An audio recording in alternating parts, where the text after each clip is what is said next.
dañi hoore mum waɗi ɗo hoore mum waɗani nelaaɗo Allah sallallahu alayhi wa sallama e leñol mum o wi holto goɗɗo dañata laawol faade e ɗum ala ceerno wi ala waawa kadi waawata wonde wonata toppitoɗen diine men toppitoɗe diine mon ko Allah rokki en e aduna ko weeɓaani nelaaɗo Allah sallallahu alayhi wa sallama haaliino gila nden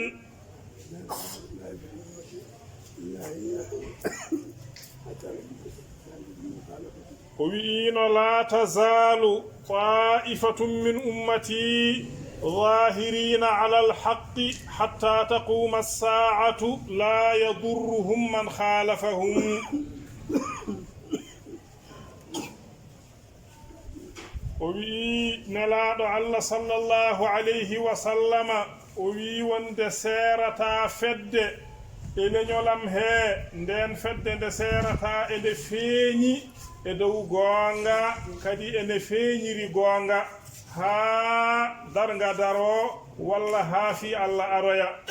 kadi lorlataɓe on lundiɗoɓe ala ko lorlataɓe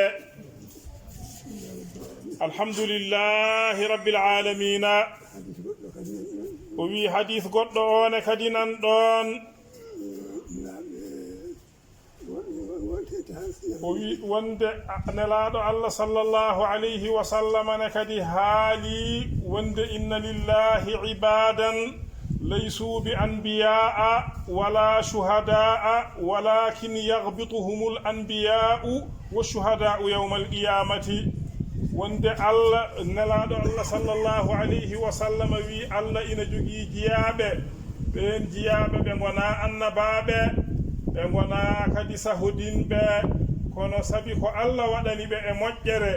ñalawma darga annabaɓe ɓe e sahodinɓe ɓe fofof ina ngooɗe wonde ɓe o lamda noon holɓen jiyaɓe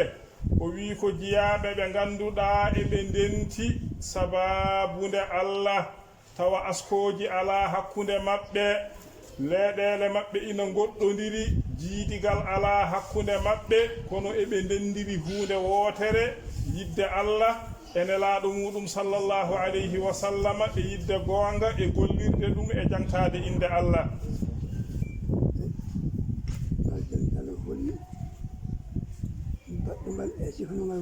o wi ngal dental holi baɗɗongal e sifa no ngal wayni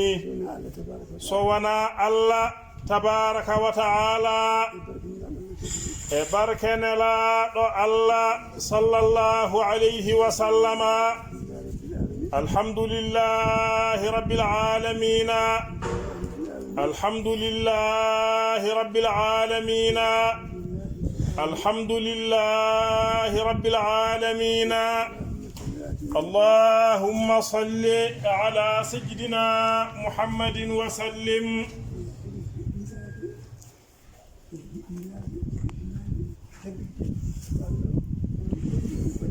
o wi eɗen poti hiɓindade